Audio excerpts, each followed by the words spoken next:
Dans cette vidéo, on va voir comment étudier un certain nombre de données statistiques qui nous sont fournies sous forme d'une liste brute de données. Donc là, on imagine qu'on a mesuré la taille en centimètres de 50 hommes âgés de 20 ans et que on cherche à étudier la distribution statistique de cette variable. Donc, pour commencer, on doit se demander ce que c'est comme genre de variable. C'est une variable continue. Et donc, on va devoir créer des classes. Avant de créer les classes, on peut faire un petit travail préliminaire qui consiste à trier ces données. Donc, si je me mets dans la case 1, avec commande flèche vers le bas ou contrôle flèche vers le bas, si je suis sur un système Windows, je peux aller jusqu'à la 50e case, vérifier que j'ai bien mes 50 données au format numérique. Donc je me place sur la case 1 et je vais à l'aide de l'onglet Données, trier ces données par ordre croissant. Le tri croissant est déjà pré-implémenté, je n'ai pas besoin de donner d'autres paramètres. Donc je clique là-dessus. Ça me donne déjà l'étendue de cette variable. Donc ça va de 166 à 180 en gros. Et je décide, sans expliquer, sans entrer dans les détails du pourquoi, que je vais grouper en fait ces données en cette classe de 2 cm de large.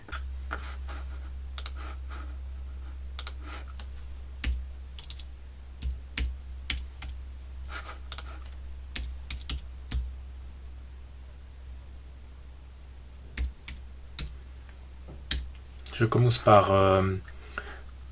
poser les deux premières classes et ensuite en tirant vers le bas, sélectionner à l'aide de la croix blanche, venir obtenir la croix noire, tirer vers le bas jusqu'à 180, 1, 2, 3, 4, 5, 6, 7 classes. Donc je peux maintenant directement calculer les centres qui vont être considérés comme les valeurs en fait de ma variable, même si dans la mesure où elle est continue, il n'y a pas, c'est pas vraiment des valeurs, ça correspond pas vraiment aux valeurs, mais je fais comme si tous ceux qui sont entre 166 et 168 mesuraient en fait la moitié, donc le milieu de l'intervalle, mesurer la moitié de la distance plus le 166. Donc je peux écrire une formule pour calculer la moyenne à la main.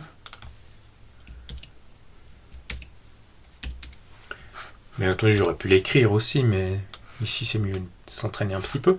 Donc ça va être les centres, c'est les valeurs fictives de ma variable. Et puis je vais avoir ici les effectifs, que j'appelle NI, en utilisant la nomenclature plus ou moins standard des statistiques. Ces NI, je vais les calculer en utilisant des fonctions d'Excel. Donc je vais travailler sur la zone A1 à A50 où sont mes données. Et donc je vais dire ici que c'est le nombre de ceux qui sont plus petits que 168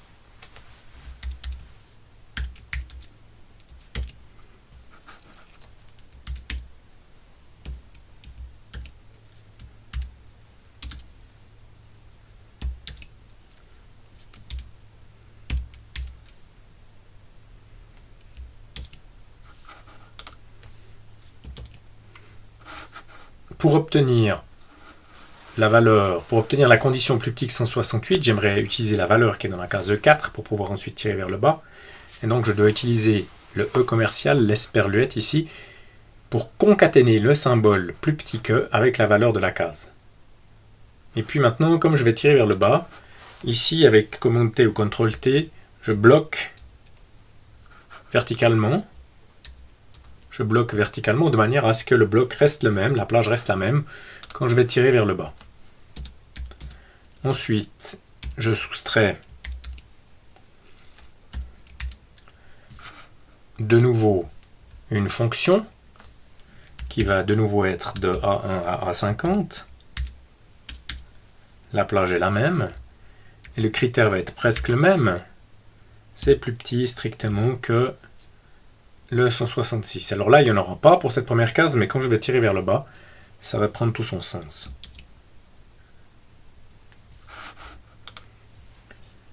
Et donc, j'ai la différence qui me donne exactement le nombre de ces mesures qui sont comprises entre 166 y compris et 168 non compris. J'ai oublié ici de bloquer avant de tirer vers le bas. Si je bloque pas, je peux avoir des problèmes suivant comment sont mes données. J'ai déjà 3 ici. Et puis, à des fins de vérification, j'utilise ici la somme automatique pour vérifier que toutes mes données y sont. Alors, c'est le cas. Donc, je peux bosser avec ça. C'est probablement correct. Je calcule ensuite les fréquences. Alors ici, les fréquences, c'est les cinquantièmes, donc c'est relativement facile, mais dans un cas général, je n'ai pas forcément des beaux nombres entiers de données.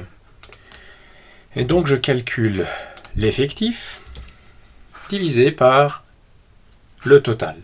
Et attention, je dois, avec CTRL-T ou Command-T sur Mac, CTRL-T sur Windows, bloquer de manière à ce que lorsque je tire vers le bas, la case ici, F11, reste constante alors que les autres F varient. Pour sortir d'une case, c'est la touche ESC, touche d'échappement. Là, j'ai mes fréquences comprises entre 0 et 1, 6%, 8%, 22%, 24%. J'ai pas besoin de les mettre en pourcent. Ça va fonctionner comme ça. Ensuite, j'aimerais calculer une moyenne.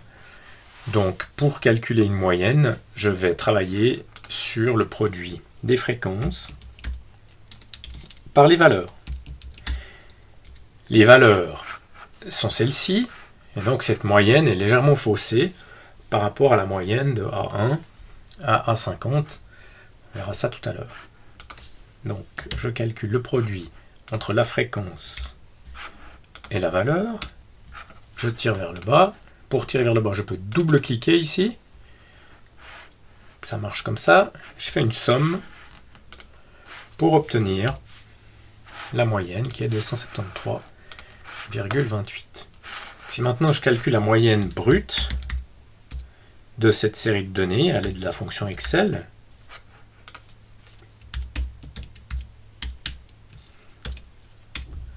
je vais avoir une moyenne légèrement différente. C'est 173 au lieu de 173,28. Et c'est normal, c'est à cause du fait qu'on a groupé les données en classe. Donc quand on groupe les données en classe, on perd de l'information. Et il faut le savoir. Maintenant, si je veux observer la répartition statistique de la distribution vraiment de ces données, je peux calculer aussi l'écart type. Et donc, je calcule la moyenne du carré de la variable. Donc, je calcule les FI fois XI au carré. Ça me donne ceci. Les fréquences fois ça au carré. Et puis, je tire ça vers le bas. Là, je tire vers le bas parce que si je double-clique, je vais avoir une case de trop. Et si je fais la somme de tout ça, j'obtiens une certaine valeur. Donc maintenant, si je fais E de x carré moins E de x au carré, je vais obtenir une information intéressante.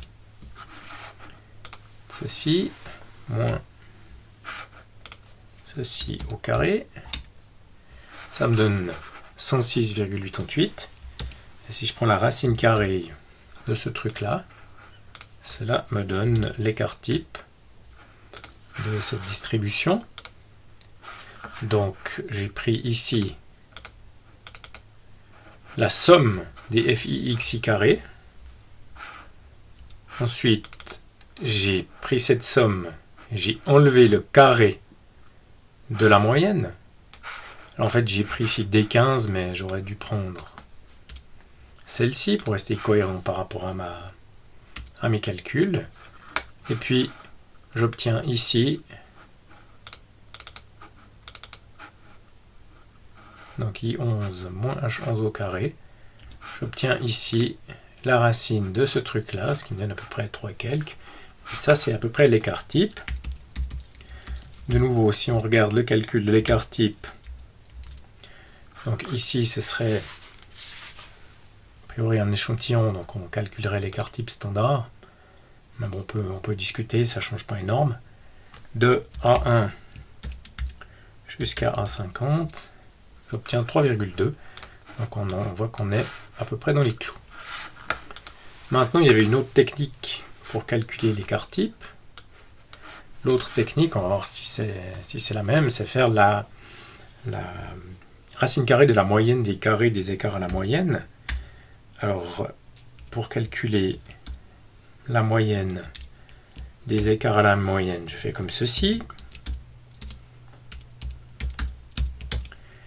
Donc je prends la fréquence que je multiplie par la différence entre la valeur numéro i et la moyenne. Et tout ceci, je vais élever ça au carré.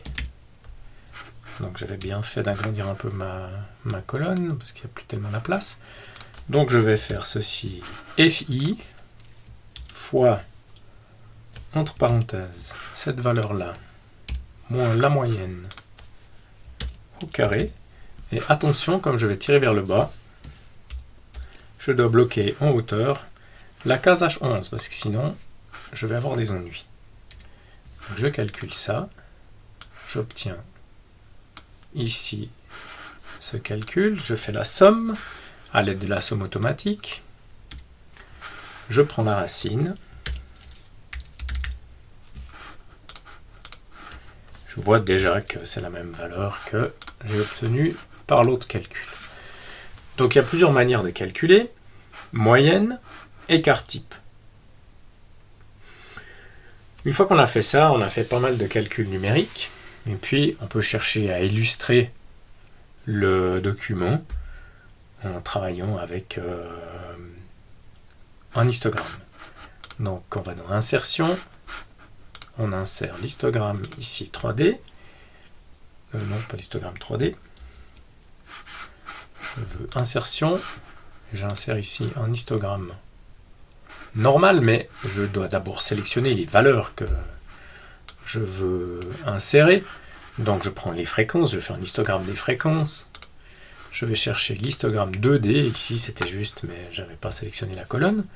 Et puis je peux ici agrandir un petit peu les colonnes, de manière à avoir un histogramme plus proche de ce que les statisticiens font. Donc je mets ici un titre.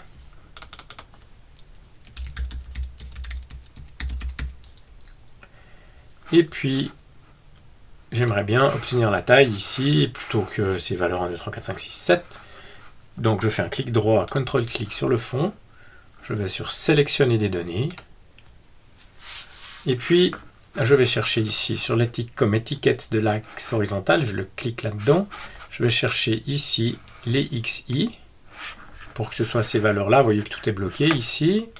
Je dis OK. Et j'obtiens un histogramme qui est plus joli qu'avant, en tout cas à mon goût, avec ici la taille en abscisse des bâtons. On peut encore en dernier lieu calculer la médiane. Donc la médiane, ça va être quelque chose qui s'observe plutôt que se calcule à ce niveau-là, et donc je vais garder ça en fait en noir parce que c'est pas un calcul que la machine fait. Donc je cherche en fait ce qui se passe entre la 25e et la 26e valeur. Et je vois que la 25e valeur c'est 173, la 26e valeur c'est 173. Et donc je veux, la médiane c'est la valeur qui laisse la moitié des données en dessous et la moitié des données en dessus. Donc là, cette valeur, c'est pile 173, parce que c'est la moyenne entre 173 et 173. Donc j'ai une médiane à 173. Et là, on a fait le tableau de distribution de la variable, tracer l'histogramme, calculer la médiane. Et puis on pourrait aussi observer en dernier lieu quelle est la classe modale? Donc, quelle est la classe qui est la plus fréquente? Et la classe modale, on voit que c'est la classe à 24% ici. C'est la classe qui va de 172 à 174. Ça, c'est la classe modale. On peut la mettre en évidence ici en indiquant que c'est la classe qui a le plus grand effectif.